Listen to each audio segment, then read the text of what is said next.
dawned on me, we just needed to vote and have Charlie be our assistant song leader. And somebody asked, I think when we voted, somebody said, well, does he want to do that? Did you ask him? And I said, well, no. He just kind of got voluntold. Yeah, voluntold that he was going to be the assistant song leader. Did a great job, and thank you very, very much. I'd like you to turn your Bibles, if you would, over to Matthew chapter 13. Matthew chapter 13. We're going to have a word of prayer. Let's see here. I need to close that and that and this. All right. And I'm going to ask Brother Ryan if he would lead us in a word of prayer this morning. And I know he has a full heart this morning. He has a full heart. You know, sometimes God allows things to happen in our lives really to draw us closer to Him. Things that, we believe Romans 8:28, amen? All things work together for good, right? To those who love the Lord, those who are called according to His purpose, right? We believe that. But we think, the good, it's just good things. God can use bad things, what we would consider bad things, to do good in our lives. Amen? Amen. You see that all through the Bible. Amen. And the things we wouldn't want to happen. Aren't you glad you don't know the future? Amen. God can use that for good in our lives. And so I know Ryan has a full heart this morning, and I'm just going to ask him to pray. All right. Our Father in heaven,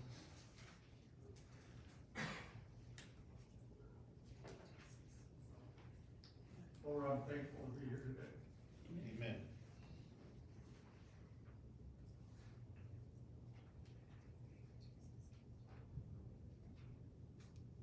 Lord, my prayer is that we don't ever take for granted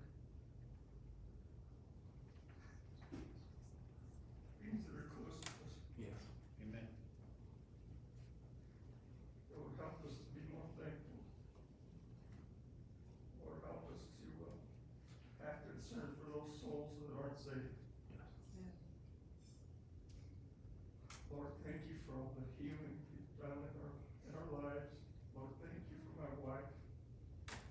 Thank you for my kids. Thank you for this church. Thank you for all the help that they've given us. Lord, thank you for all the praying people. Lord, we love you. Thank you, Jesus, for what you've done for us. These things I pray in His name.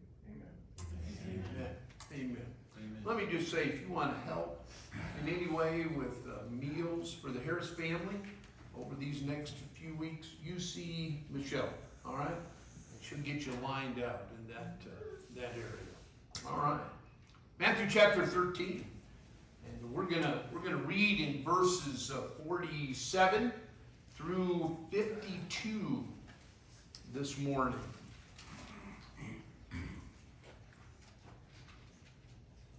Beginning in verse 47, Jesus says, again.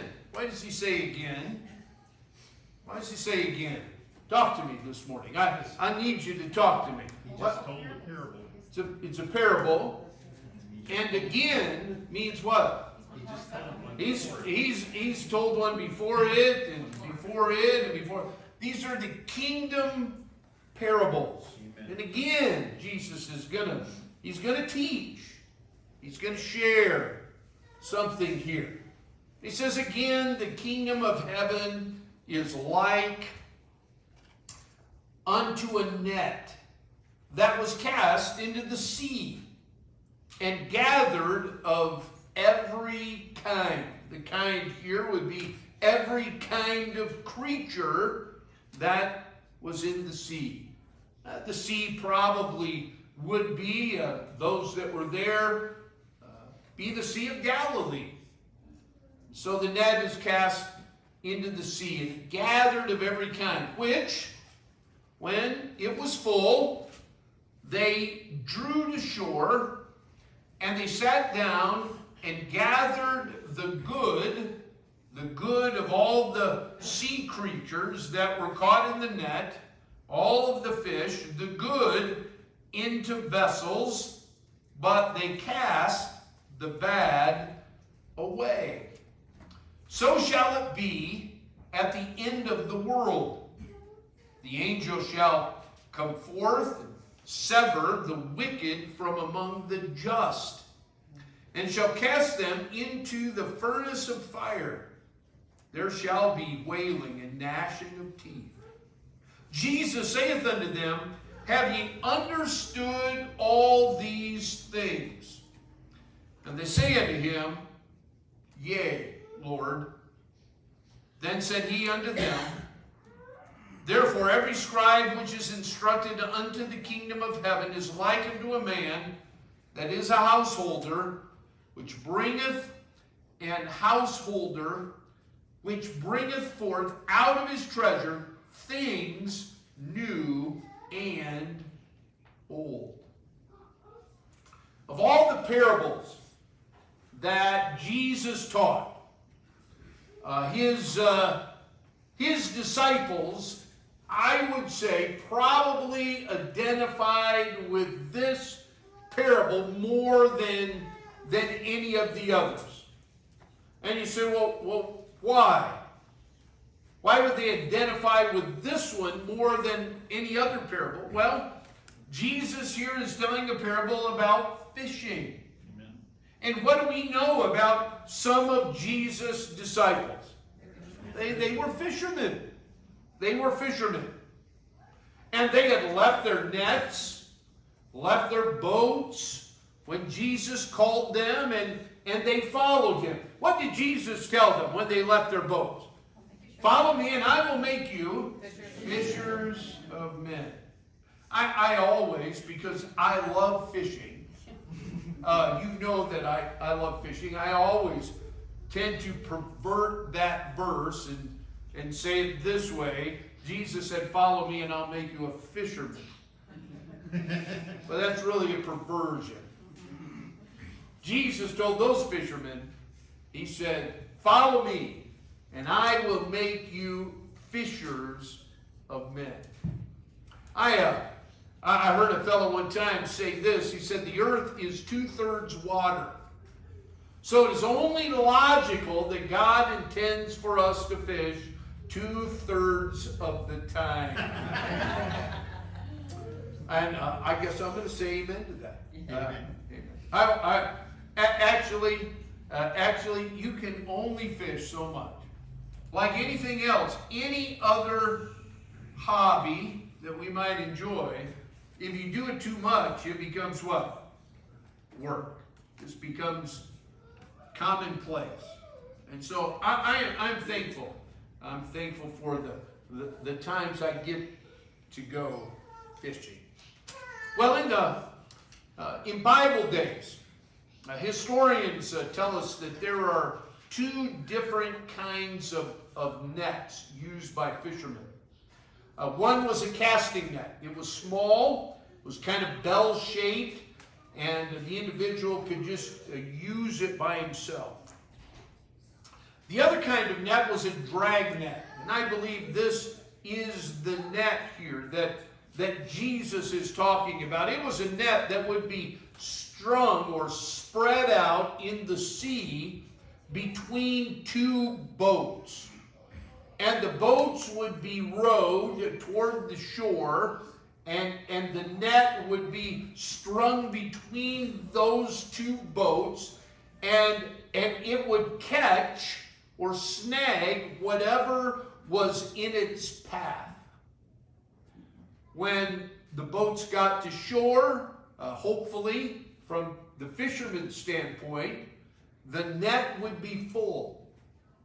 And they would then begin to separate the good fish from the bad fish or whatever else they caught in the net. I thought about that. Those days when Jesus was teaching, there was no wildlife officers, there was no Sierra Club, there was no PETA anywhere to be found. It was just simply men having dominion over the earth like God instructed, and making a living. And they would separate the useful from the useless, the edible from the inedible. It was discrimination that led to separation. This parable reveals to us what God is doing with the gospel in the kingdom of heaven. And when I say kingdom of heaven, we're talking about this world today. This is not the kingdom later. This is the here and now. Jesus is instructing his disciples about the here and now. And he says the gospel here of the kingdom involves two things. Number one, invitation, and number two, separation. Now I want you to look here at what this parable represents. The sea in the parable represents humanity. All of humanity. Our world is a sea of hopelessness and despair. This world we live in is a lost world. One of these days, hey, praise God, when you know Jesus Christ is your Savior, you're going to enjoy, I'm going to enjoy a redeemed world. Amen? Amen. But right now, we live in a lost world. It's cold. It's dark. Dark with sin. The net in this parable represents, I believe, the church. The Lord's churches. When I say churches, we're not talking about buildings. We're talking about what? People. Us. Our job is to throw out the gospel net. The gospel invitation. I, for one, am very glad I live in the age of grace, aren't you? I was 10 years old. And God graciously saved me. I was so glad. I lived in a time where I could freely hear the gospel. And I could freely believe. Amen. Listen, I'm thankful. Here I am 53 years later, still living in an age of grace where I can freely invite others to do the same thing I did. Amen. 53 years ago. This morning I have absolutely no fears. I stand in the pulpit and preach the Word of God that somehow I'm going to be shut down or arrested or hauled off and put into prison. You know that's not true in some countries around the world.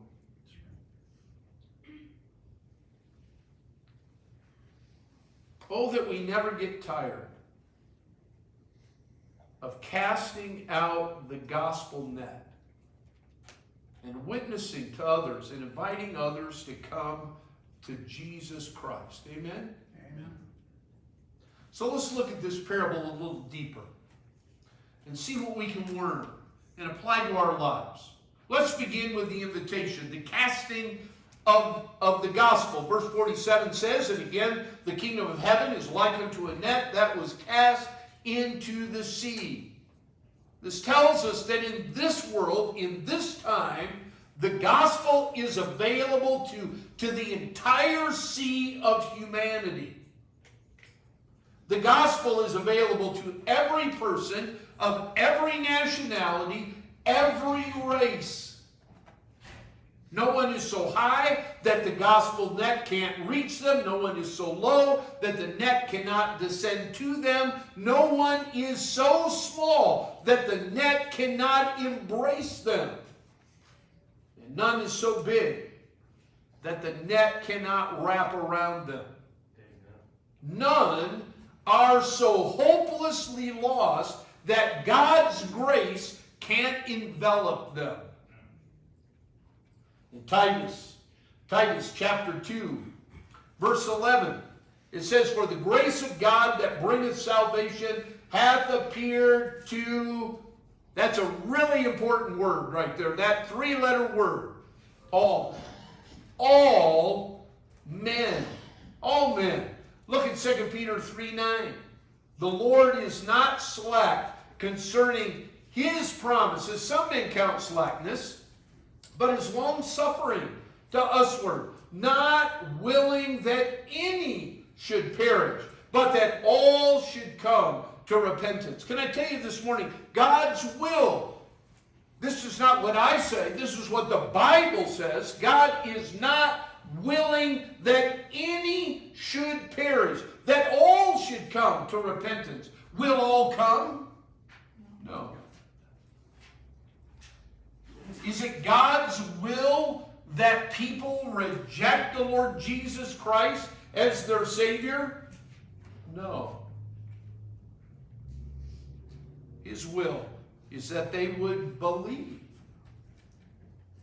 But you know, God created us in His image, and we too have a will.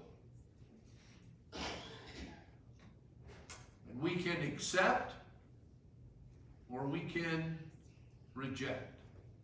And by the way, not accepting is rejecting. Amen. 1 Timothy 2:4. It says, who, God, will have all men to be saved and to come unto the knowledge of the truth. I want you to, let's flip over to that passage real quick. I want to read a little more of that passage over in 1 Timothy. Turn over there. 1 Timothy chapter 2. And we're gonna read begin in verse number 1. It says, I exhort therefore, Paul is writing here, that first of all, supplications, prayers, and intercessions, and giving thanks be made for all men, for kings, and for all that are in authority, that we may lead a quiet and peaceable life in all godliness and honesty. For this is good and acceptable in the sight of God our Savior, who will have all men to be saved, and to come unto the knowledge of the truth. By the way, I don't think it's an accident in this passage that Paul says we're to pray. Pray for who? For kings and all that are in authority. What should be one of our prayers as we pray for kings and all that are in authority? They come to a saving knowledge of Jesus Christ. Amen. Verse 5, for there is one God and one mediator between God and men, the man Christ Jesus, who gave himself a ransom for, what's that word?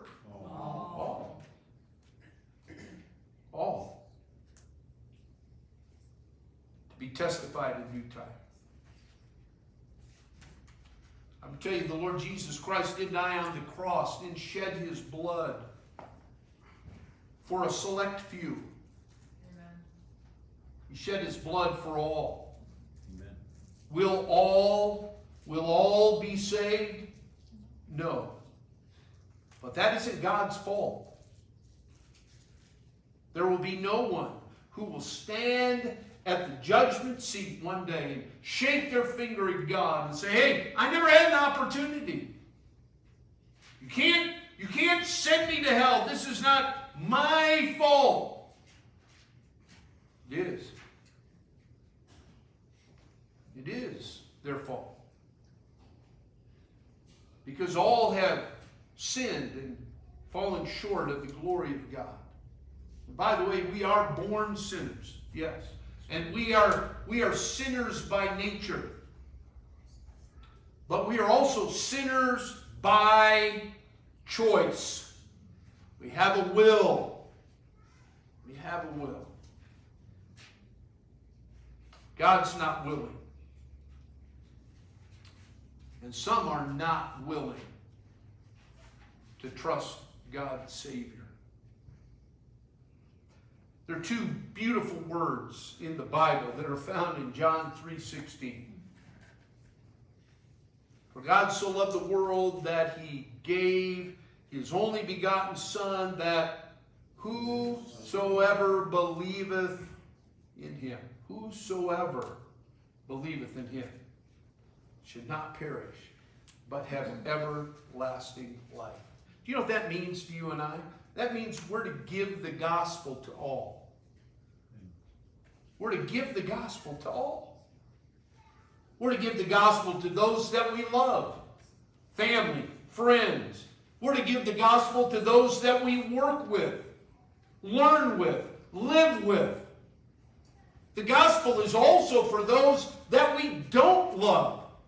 Amen? Don't look sanctimonious this morning and say, well, there isn't anybody I don't love. Do I need to switch to lying? Do I need to preach on that this morning? But the gospel is, listen, it's to be given to those that we don't love, those we don't agree with, those who don't look like us, those who don't act like us. We're to give the gospel to the Muslim, to the Buddhist, the Hindu, the Catholic, the Mormon, the Jehovah's Witness, all the religious laws. We're to give the gospel to the homosexual, the transsexual, the lesbian, the abortionist, the pedophile, the sex offender, etc., etc., etc. We're to give the gospel to good people, to bad people, to every people in between. The gospel net is for all to hear. Anyone can come to Christ. Anyone can come asking forgiveness. Anyone can receive his salvation. And so that's the casting of the net, the invitation. And next, there is the gathering. Look there in verse 47. Look what it says there.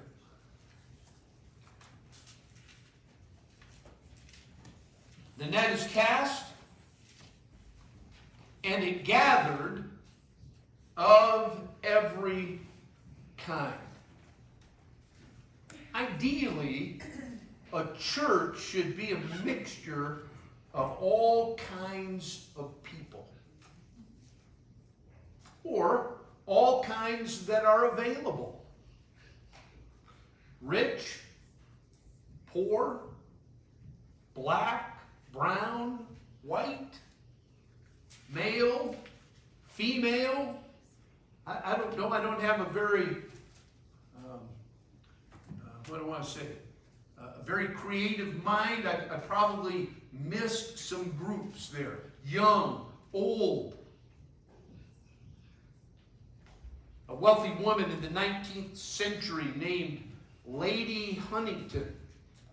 She was a noblewoman. She was a personal friend of George Whitefield. George Whitefield was a great evangelist. She had gotten saved during the Great Welsh Revival. And someone asked her how a woman of her background could be saved. And she replied, "The letter M is partly to credit for me being saved." And then she quoted 1 Corinthians 1:26. Not many wise men after the flesh, not many mighty, not many noble are called. She continued, you notice it doesn't say not any, it says not many. Amen. Amen. Not many. Not many rich get saved because their wealth gives them a false sense of security. But it doesn't mean not any are saved. You know what's one of the reasons in our nation today that we don't see many coming to Christ? We live in a rich nation. Amen. We have far too many things. Amen. And it gets in the way. Can I tell you, South America, I'm thinking one particular missionary in Panama. He's out in the jungle, in villages. And people are coming to Christ every week. Money doesn't get in their way. Lifestyles don't get in their way.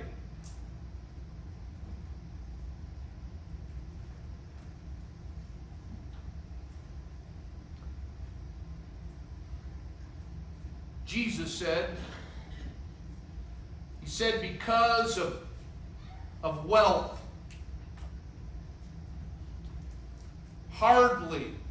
it is hard for a rich man to come. But he didn't say it was impossible. Listen, we need to pray that the gospel net, would go out in our country.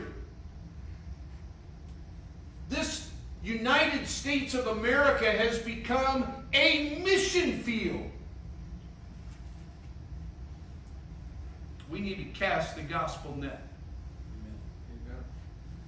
Amen. William Colgate founded his company over 100 years ago, the Colgate-Palmolive company. He really founded it on soap. He was an avid Christian, and his church was in a season of prayer, and they were praying that souls would be saved and their church would grow. A poor woman had been attending, and she came forward for membership. Churches in those days took a vote in receiving people into their membership. And by the way, we still do that today. Has everything to do with church authority. Amen?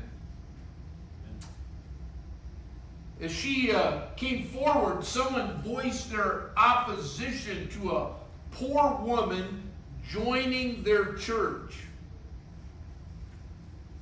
Colgate stood up, and this is what he said. I guess we need to go back and remake our prayers. We've been praying for God to save sinners, but I guess we need to specify what kind of sinners we want Him to save. The congregation got the point, and the woman was added in to the church. Amen. Amen. Can I just say there is no room in the church for discrimination of any kind. Amen. Not race, not gender, not age, not class. God is not a respecter of persons, and neither should we be.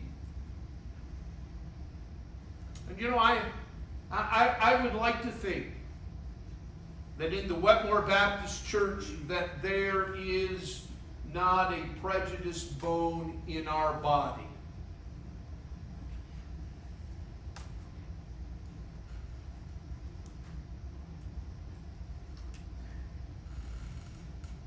We need to be a come-as-you-are church.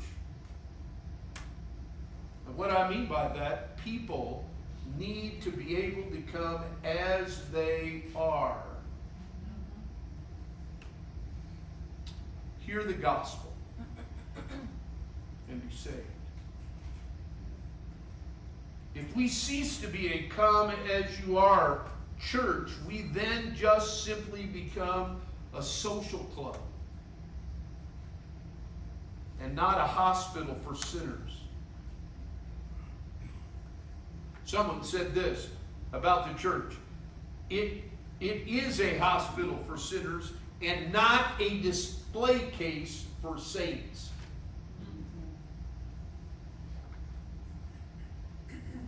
There are problems that come when you reach people of all kinds, but we must be a church that casts a big net. A net to every kind. The invitation involves casting, it involves gathering of every kind, but it also brings us to the second part of this teaching, and that's the separation. The separation. Look at verse 48. It says, which when it was full, the net was full, they drew to shore and sat down and gathered the good into the vessels, but cast the bad away. And Jesus says, this is a picture, he says, of the end of the world. This is how it will be at the end of the world. The angel shall come forth and sever the wicked from among the just, and shall cast them into the furnace of fire, and there shall be wailing and gnashing of teeth. The interpretation of this parable reaches out into the future. The message reaches out into the future. And Jesus says someday a great separation will take place. And it won't be the good people going to heaven or the bad people going to hell. It's going to be the saved and the lost, the justified and the unjustified. Those who have trusted Jesus as their personal Savior and those who haven't. Now I want you to notice something about this separation. It's final.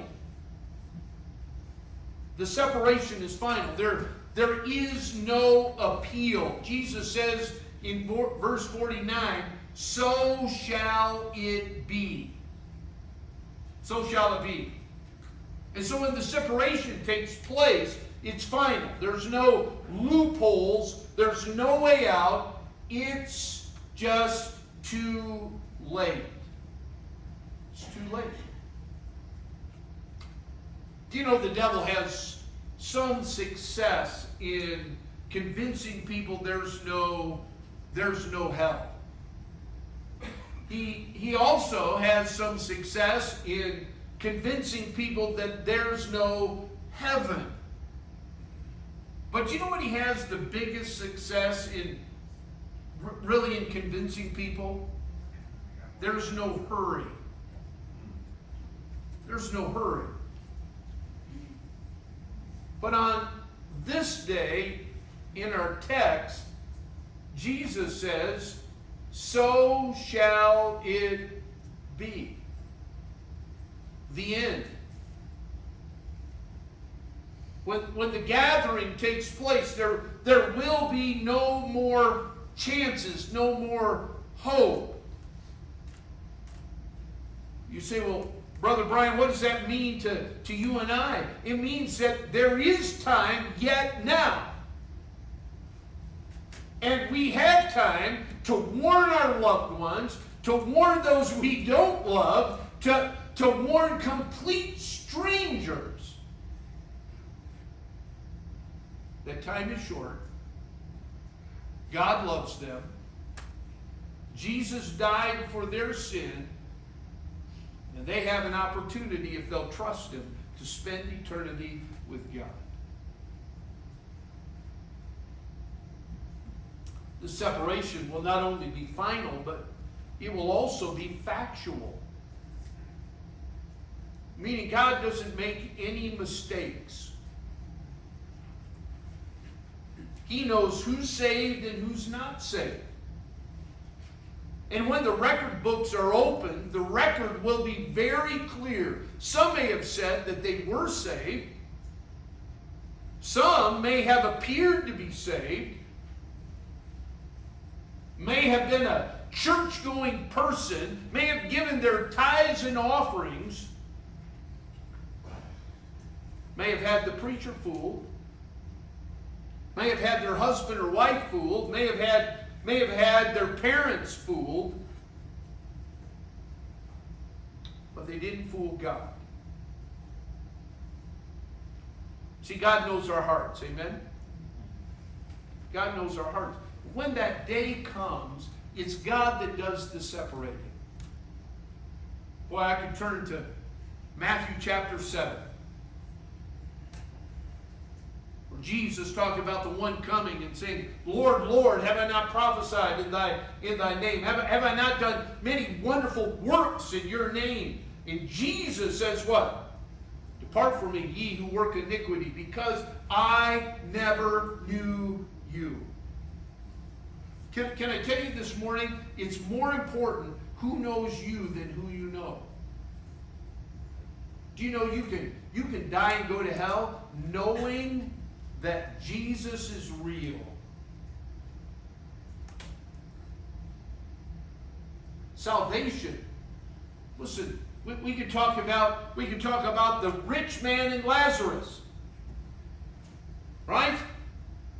Why did the rich man die and go to hell, and why did Lazarus go to heaven? What was the rich man's name?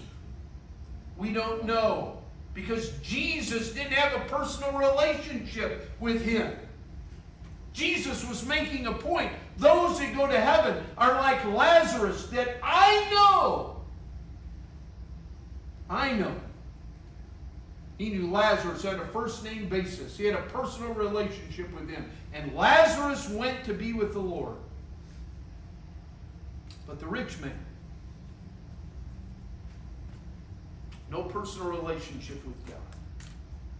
Listen, separation will be factual. God knows. God knows your heart. God knows my heart. God puts it this way. Jesus said this over in John 5, verse 25. Verily, verily, I say to you, the hour is coming, and now is, when the dead shall hear the voice of the Son of God, and they that hear shall live. For as the Father hath life in himself, so hath he given to his Son to have life in himself, and hath given him authority to execute judgment also, because he is the Son of Man. He is the Savior. He is the Messiah. Amen? Marvel not at this, for the hour is coming in which all that are in the grave shall hear his voice, and shall come forth, they that have done good unto the resurrection of life. By the way, you say, well, good. What's the good? They trusted Christ as their Savior. That's the good thing. Amen? And they that have done evil, what's the evil? They have rejected the gospel of Jesus Christ. They have rejected God's Son. And they'll be resurrected to damnation.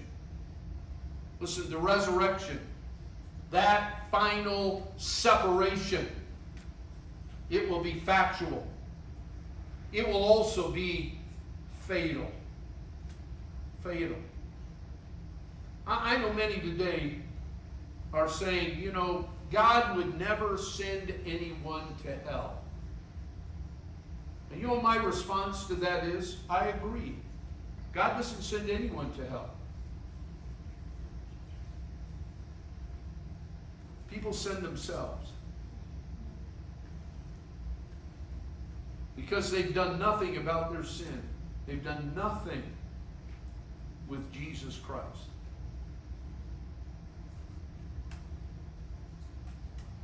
I realize many would go a step further and say that they don't believe in hell.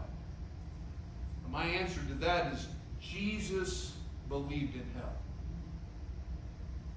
And I'm going to believe Jesus.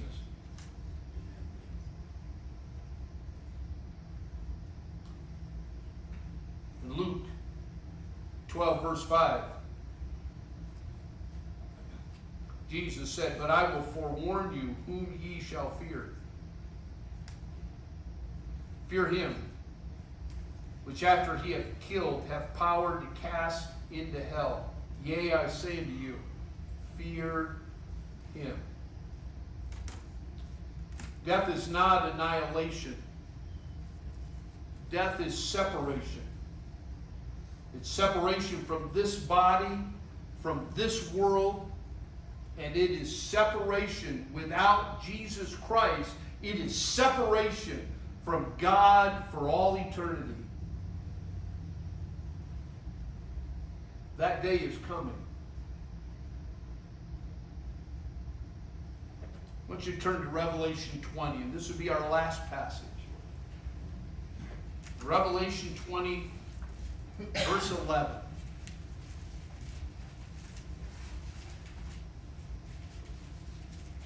John, under the inspiration of the Holy Spirit, John, in a vision sent from God, said, "And I saw a great white throne, and him that sat on it, from whose face the earth and the heaven fled away. And there was found no place for them. And I saw the dead, small and great, stand before God, and the books were open. And another book was open, which is the book of life. And the dead were judged out of those things which were written in the books, according to their works. And the sea gave up the dead which were in it, and death and hell delivered up the dead which were in them. And they were judged every man according to their works. And death and hell were cast into the lake of fire. This is the second death." Look at verse 15. "And whosoever was not found written in the book of life." This is the John 3:16. "For whosoever believeth in him should not perish, but have everlasting life." Here's the whosoever that did not believe, that would not believe. They're not found written in the book of life. And they're cast into the lake of fire. How should you respond to a parable like this? This teaching of the Lord Jesus Christ. If you're saved, if you're a born-again child of God, how should this affect you? It ought to burden us, shouldn't it? It ought to burden us to share the gospel, to be a witness. I know it's scary. There is rejection. I've been rejected more times than the gospel has been received. But we can't quit. Amen? Look, there are churches all over America who are quitting. They're quitting. They're settling. They're settling to be social clubs. They're settling to be entertainment centers. Oh yeah, they're going to get people. But how many of those people will slide off their chairs one day into the pit of hell? God help us. God help us to have a burden to share the gospel. There is a God. He loves you. He sent His Son to pay the price for your sin. You are a sinner and you're separated from God, but He doesn't want that. That's right. That's why Jesus,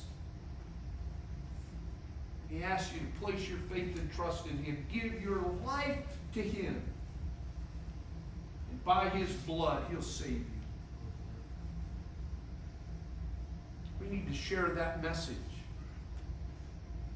Listen, the Bible calls it the time of the Gentiles is coming to a close. The time of God's grace is ending. Look, we know the end of the story, right? The book of Revelation. You know, in my 33 years here, we've been through the book of Revelation, I think, 3 times. Might be time to go through it again. I don't know. It shows us the end. And I don't see much grace in the book of Revelation. I see judgment and wrath. I see salvation for those that have trusted the Lord. Amen? But it's coming to a close. And look, you're sitting here this morning, you know. Anyone who's lived for any period of time knows our world's not getting better. Not getting better.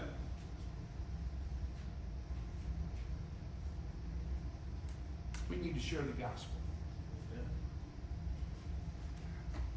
For the unsaved, how should you respond to this parable?